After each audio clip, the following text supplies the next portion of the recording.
तो मीना जब राखा के घर पे फाइल देख रही होती है तभी वहां बंशु आता है। उसने बताया कि राखा मुसीबत में है, नहीं तो वो मुझे ऐसे हॉस्पिटल में छोड़ के नहीं जाता।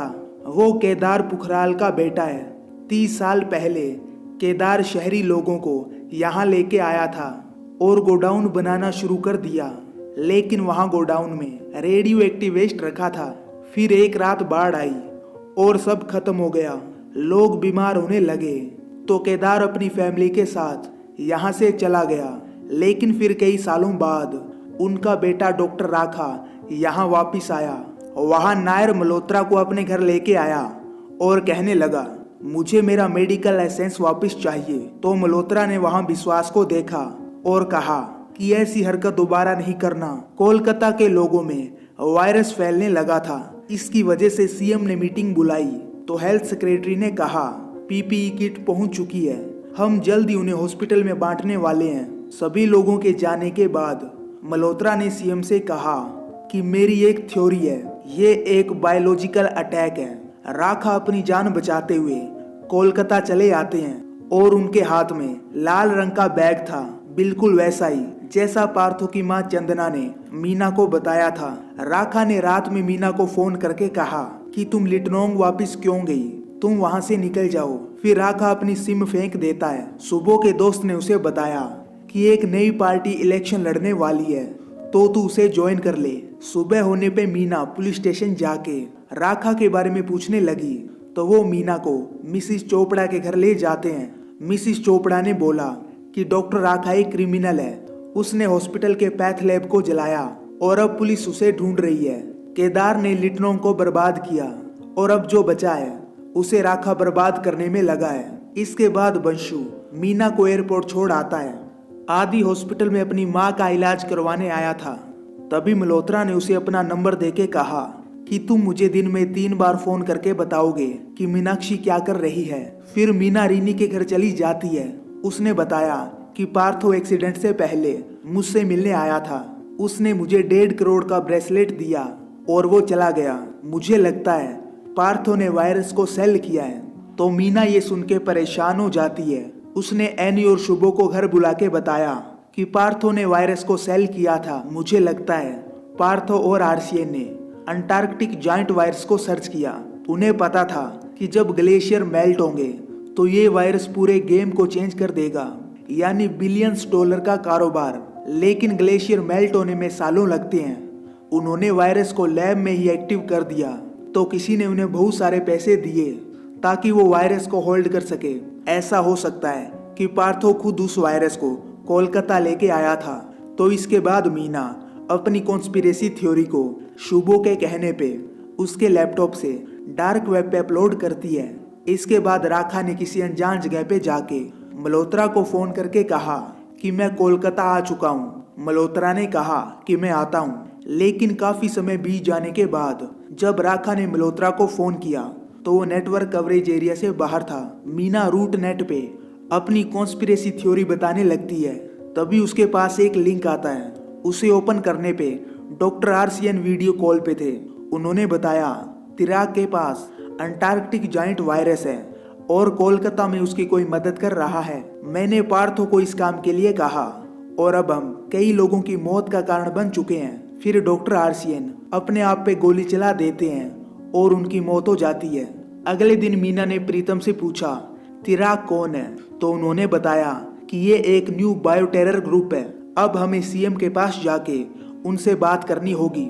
वहां जाके मीना ने बताया कि वायरस आउटब्रेक बायो टेरर है, इसके पीछे तिराग है, कोई है कोलकाता में जो उसके लिए काम कर रहा है। सीएम ने कहा कि इसके लिए मुझे त्रिदीप मल्होत्रा से बात करनी होगी, लेकिन मल्होत्रा का फोन स्विच ऑफ आ रहा था। तभी एक सीन दिखाया जाता है जिसमें एक कार सड़क पे रुकी हुई थी। तो जब पुलिस वाले ने कार को चेक किया तो उसमें मल्होत्रा मौजूद था, लेकिन उसकी मौत हो चुकी थी। इसके बाद मीना डॉक्टर राखा से मिलने जाती है तो उन्होंने अपनी सारी कहानी बताई कि पुखराल एक ट्राइबल फैमिली थी, हम बहुत गरीब थे, बाबा को नाम पैसा कमाना था। तो उन्होंने कई लोगों के साथ मिलकर काम शुरू किया और उनके पास गोडाउन में न्यूक्लियर वेस्ट था। बाढ़ की वजह से सब पानी में मिल गया। जिसे पीने के बाद लोग बीमार होने लगे। तो जब लोगों को इसके बारे में पता चला तो हमें लिटनोंग से जाना पड़ा। उस रात मैं जंगल में खो गया। अगले दिन आर्मी वालों ने मुझे बचाया और वो मुझे शहर ले गए। मैंने माँ बाबा को दोबारा नहीं देखा। मुझे मिस्टर और मिसिस राखा ने पाला और डॉक्टर बनाया। फिर मैं लिटनोंग चला गया। वहाँ मेरी मुलाकात मिसिस चोपड़ा से हुई। उन्होंने कहा कि मैं आपको पूरा हॉस्पिटल दे सकती हूँ और तुम्हारे बाबा केदार अभी जिंदा हैं। फार्म में सुअर को इंजेक्शन दिया जा रहा है। तुमको एक रिकॉर्ड बनाना है कि वहाँ क्या हो रहा है और मुझे बताना है। और फिर उन्होंने मुझे अपने बाबा का एड्रेस दे दिया। पार्थो मुझसे मिलना चाहता था लेकिन वो आया ही नहीं। तो मैंने वायरस वाली स्लाइड तुम्हें दे दी। मीना ने कहा कि ग्लोबल बायो टेरर तिराक इसके पीछे है और पार्थो ने ये वायरस उसे बेचा था। इसके बाद राखा अपना लाल बैग लेके आता है। तभी मीना को चंदना की बात याद आने लगी कि रात को 2 लोग पार्थो से मिलने आए थे और उनमें से एक के पास लाल रंग का बैग था। लेकिन तभी वहां कुछ लोग गोली चलाने लगते हैं और एक गोली मीना के कंधे पे लग जाती है। राखा के पास गन थी तो उसने कई लोगों को मार डाला। माहौल शांत होने के बाद एक आदमी ने उस पे गोली चलाई। बदले में राखा ने भी उस पे फायरिंग की। मरने से पहले राखा ने मीना को बताया कि उसने पार्थो को नहीं मारा। तभी शुभो का दोस्त संग्राम को लेके आता है जो नई पार्टी के लिए काम करता है और फिर दोनों लीडर से मिलने का प्लान बनाते हैं। इसके बाद मीना वापिस से एक्सीडेंट स्पॉट पे जाती है। तब उसे पता चलता है कि रीनी का घर तो राइट में है लेकिन पार्थो उस दिन लेफ्ट से आ रहा था। यानी वो रीनी से मिलने के बाद किसी और के पास गया था। तो अगले दिन मीना ने उसी का पता लगाने के लिए सभी सीसीटीवी को चेक किया लेकिन लास्ट सीसीटीवी में पार्थो नजर नहीं आया। तो मीना उसी लोकेशन पे जाती है और आने जाने वाले लोगों पे नजर रखती है। कई दिनों बाद उसे वहां डॉक्टर बासु दिखाई देते हैं। वो मीट लेने आए थे। तो मीना ने बासु की वीडियो बनाई और उनका पीछा किया जिससे मीना को उनके घर का पता चल गया। इसके बाद मीना ने नेट के जरिए डॉक्टर बासु के बारे में पता लगाया। रशिया बायो वेपन फैसिलिटी जो सर्बिया में है जिसमें बहुत सारे वायरस स्टोर किए जाते हैं, वहां डॉक्टर बासु ने काम किया है। एक पुराने न्यूज़पेपर से इसके बारे में पता चला। सुबह और उसके दोस्त को संग्राम नए पार्टी के लीडर से मिलाने के लिए एक अनजान जगह पे लेके जाता है लेकिन लीडर का चेहरा दिखाया नहीं गया। उसने सुबह से कहा कि क्या तुम इलेक्शन में गड़बड़ कर सकते हो और फिर वो चला गया। वापिस जाने पे सुबह को रूट नेट से मैसेज आया कि आपसे मिलके अच्छा लगा।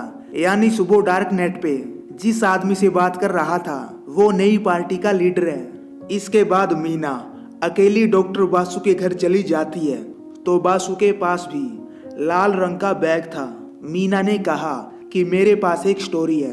पार्थो की मौत से एक रात पहले आप उससे मिले थे। फिर एक पुराना सीन दिखाया जाता है जिसमें बासु ने रात में पार्थो को फोन करके पीछे के दरवाजे पे मिलने के लिए बुलाया और चंदना ऊपर खड़ी ये सब देख रही थी। मीना ने कहा पार्थो ने जो वायरस तिराक को बेचा उसमें आप भी शामिल है। पुराने सीन में पार्थो ने बताया कि मैं लिटनोंग जा रहा हूँ। वायरस की वजह से 13 लोग मारे गए। डॉक्टर बासु ने जवाब दिया वो वायरस तुमने हमें बेचा है तो हम चाहे उसके साथ कुछ भी करें और कल सुबह तुम मेरे घर आके कुछ और पैसे ले जाना। अगले दिन पार्थो ने बासु के पैसे नहीं लिए और वो लिटनोंग जाने के लिए निकल गया। तो बासु ने उसका एक्सीडेंट करवा दिया। मीना ने कहा कि पार्थो लिटनोंग में इतने सारे लोगों की मौत से डर गया था और आपको लगा वो सबको बता देगा। तो बासु ने बताया कि ये मैंने पैसों के लिए किया क्योंकि टेरर मेरा बिजनेस है। जो भी मेरे रास्ते में आया वो मारा गया, जैसे पार्थो, डॉक्टर राखा, मल्होत्रा और अब तुम बची हो। इसके बाद डॉक्टर बासु कॉफी बनाने के बहाने एक इंजेक्शन तैयार करके मीना को लगाने लगते हैं लेकिन मीना उसे डॉक्टर बासु को ही लगा देती है और फिर लड़ाई करते हुए मीना ने उन्हें धक्का दिया तो वो शीशे से टकरा के नीचे गिर गए और खून बहने की वजह से उनकी मौत हो जाती है। ये देख के मीना डर जाती है और वहां से चली जाती है। रास्ते में जाते हुए वो सोचने लगी कि मैं बासु के घर पे अकेली क्यों गई, मुझे साथ में किसी को लेके जाना चाहिए था। और इसी के साथ इस सीरीज का लास्ट एपिसोड भी खत्म हो जाता है। तो आपको इस सीरीज की एक्सप्लेन वीडियो कैसी लगी मुझे कमेंट करके बताएं। तो मैं मिलता हूँ आपको नेक्स्ट वीडियो में।